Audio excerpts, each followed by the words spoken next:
بسم اللہ الرحمن الرحیم۔ کیا انسان اپنا نام تبدیل کر سکتا ہے اور نام رکھنے کے وقت میں کن چیزوں کا پاس و لحاظ رکھنا ضروری ہے؟ جہاں تک نام کو تبدیل کرنے کی بات ہے تو آپ علیہ الصلوۃ والسلام سے ثابت ہے کہ آپ نے بہت سے نام تبدیل کیے ہیں۔ یہ بھی ثابت ہے کہ آپ نے بہت سے ناموں کو پسند کیا ہے، بہت سے ناموں کو ناپسند کیا ہے، اور آپ نے بہت سے ناموں کی تائید بھی کی ہے کہ یہی نام رکھا کرے۔ تو اس سے ایک بات تو صاف ہے کہ ناموں کی تبدیلی کی جا سکتی ہے، اور یہ بات بھی صاف ہو رہی ہے کہ نام رکھنے میں کچھ چیزوں کا پاس و لحاظ رکھنا ضروری ہے۔ تبھی آپ علیہ الصلوۃ والسلام نے کچھ ناموں کی تائید کر دی، کچھ کو پسند کیا، کچھ کو ناپسند کیا، اور کئی نام تبدیل بھی کرائے۔ انسان جتنی چیزیں دکھ رہی ہے ان کی تاثیر کو تو قبول کرتا ہے۔ آپ موسم کی تاثیر مانتے ہیں، دوائی کی تاثیر مانتے ہیں، آپ کھانے پینے کی تاثیر کو مانتے ہیں، آپ گرمی ٹھنڈک کی تاثیر کو مانتے ہیں، لیکن جو چیزیں عموماً دکھتی نہیں تو انسان ان کی تاثیر کو قبول کرنے سے گریزاں ہوتا ہے، ان کی تاثیر کو قبول نہیں کرتا۔ لیکن یہ صحیح فطرت نہیں۔ پھر تو دنیا کی بہت سی اہم چیزیں ایسی ہیں جو دکھ نہیں رہی ہے، لیکن آپ کو ان کا وجود ماننا ہے، آپ کو ان کی تاثیر ماننی ہے۔ تو نہ دکھنے کی بنا پہ یہ مطلب نہیں، یا انسانی عقل میں نہ آنے پائے تو اس کا قطعاً یہ مطلب نہیں ہوتا کہ آپ اس کی تاثیر اور اس کے وجود کا ہی انکار کریں۔ تو ناموں کی اپنی ایک تاثیر ہے، ان کے جو الفابیٹس ہوتے ہیں، ان کے جو اعداد ہیں، ان کا اپنا ایک اثر ضرور ہے، ایک تاثیر ضرور رہتی ہے۔ یہی وجہ آپ علیہ الصلوۃ والسلام نے تبدیل بھی کیے۔ اگر تاثیر نہ بھی مان لی جائے، احادیث ہمیں اس طرح میں دونوں طرح کی ملتی ہیں۔ ایک طرف تو یہ ہے کہ آپ ان چیزوں پہ اعتماد نہ کریں، علم العادات جیسی چیزوں پہ، لیکن ایک طرف سے یہ بھی ہے کہ آپ نے تبدیل بھی کیے۔ تو جس کا خلاصہ یہ نکل آتا ہے تطبیق کی صورت کہ چونکہ اگر تاثیر نہ ہو، مسلمان کا عقیدہ خیر و شر من اللہ تعالی صرف رب کی طرف سے ہے، اب انسان کہیں یہ نہ کرے کہ خیر کی نسبت اس چیز کی طرف کرے، شر کی نسبت اس چیز کی طرف کرے، یہ دونوں نسبتیں اللہ کی طرف ہوں۔ اس تعلیم کو دینے کے لیے شریعت نے کہہ دیا تھا کہ آپ ان چیزوں پہ اعتماد نہ کریں۔ یا پھر یہ بھی ہو سکتا ہے کہ آپ جس چیز کی طرف برائی کی نسبت کر رہے ہیں، ممکن ہے وہاں برائی نہ ہو، اس سے آپ کو وہ چیز نہ ہو، لیکن آپ کا دل پہلے سے رنجیدہ ہوگا، آپ عدم اطمینان کے شکار ہوں گے۔ اور نیک فعلی اسی وجہ سے جائز بھی ہے۔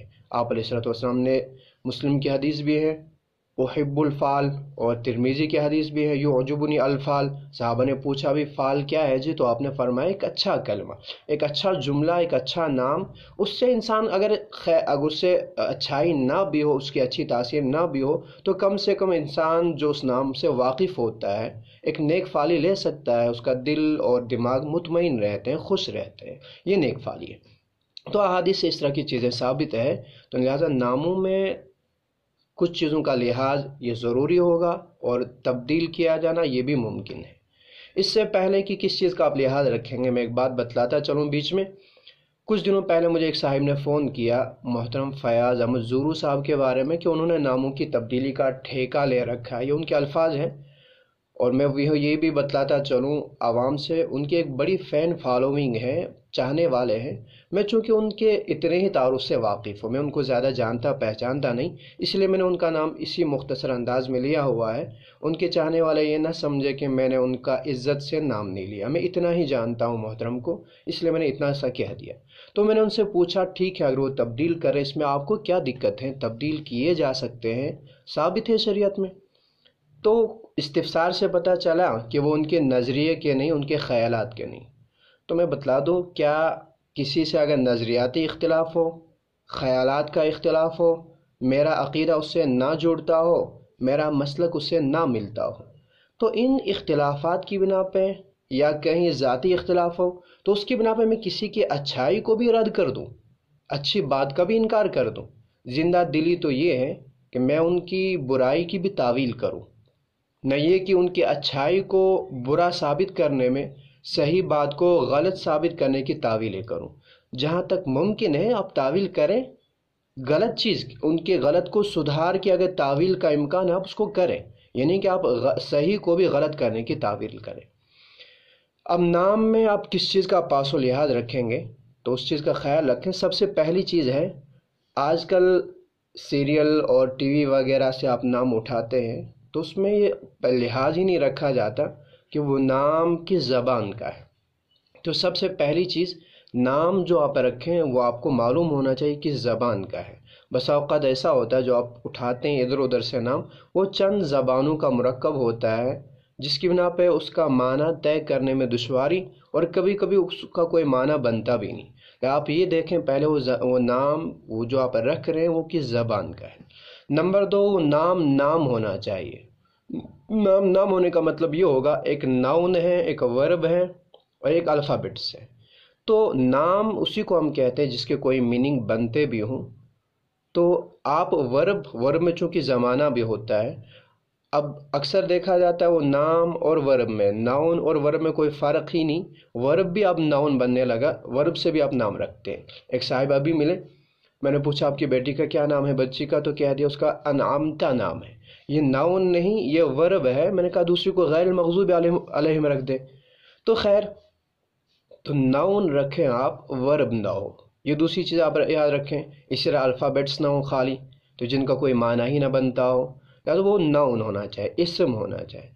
تو جہاں پہلے آپ زبان کا لحاظ رکھیں، اس کے بعد اس کو ناؤن ہے، ورب ہے یا حرف ہے، اس کا لحاظ رکھیں۔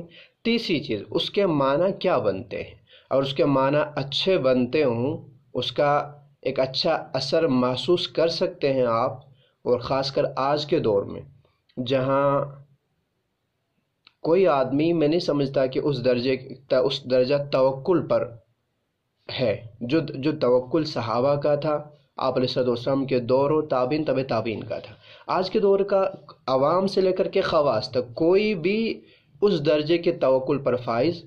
تو آپ ایسا نام نہ رکھیں جس سے آپ کو کبھی کبھی محسوس ہو کہ شاید اس نام کا برا اثر ہوگا، اور آپ پہلے سے خلجان کے شکار رہے۔ نام کے ایک اچھے معنی ہوں جس سے آپ شروع سے ہی کم اطمینان محسوس کریں کہ آپ کے اس نام کے اثر کی بنا پہ آپ کا بچہ ایسا رہے گا ویسا رہے گا۔ مثلا آپ اپنے بچے کا نام صالحہ رکھ رہے ہیں جس کے معنی اچھا، نیک کے ہیں، تو آپ شروع سے یہ اطمینان رہیں گے کہ نام کا ایک اثر ہے تو میری بچی انشاءاللہ مستقبل میں نیک ہی رہے گی۔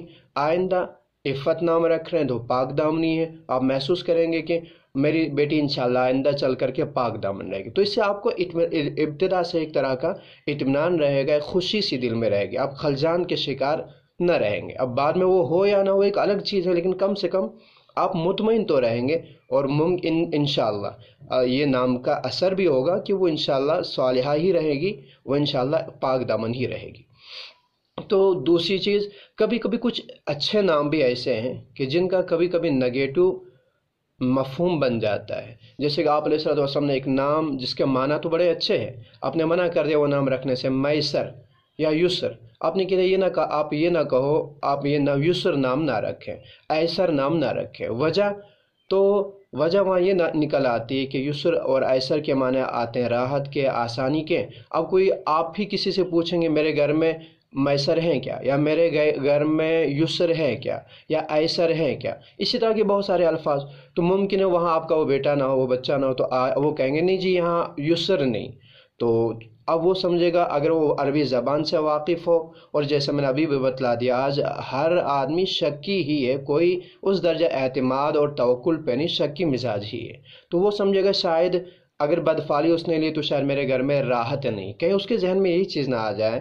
شکی مزاج ہے انسان، خلق الانسان ہلوعا، تو شکی مزاج ہے، توکل اس درجے کا نہیں، تو یہ بدفعلی نہ لے وہ۔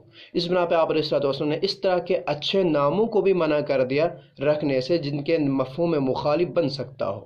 لہٰذا آپ نام رکھنے سے پہلے زبان دیکھیں، اس کے بعد ناؤن ہے، ورب ہے، حرف ہے، اس کو دیکھیں۔ تو وہیں آپ اس نام کے معنی بھی دیکھیں کہ اس کا معنی کیا بنتا ہے۔ اس سے بہتر اور آسان طریقہ یہ ہے کہ آپ انبیاء کا نام رکھیں، آپ صحابہ کا نام رکھیں، صحابیات کا نام رکھیں۔ آپ علیہ السلام نے جن ناموں کی تائید اور تحسین کی ہیں ایسے نام رکھیں۔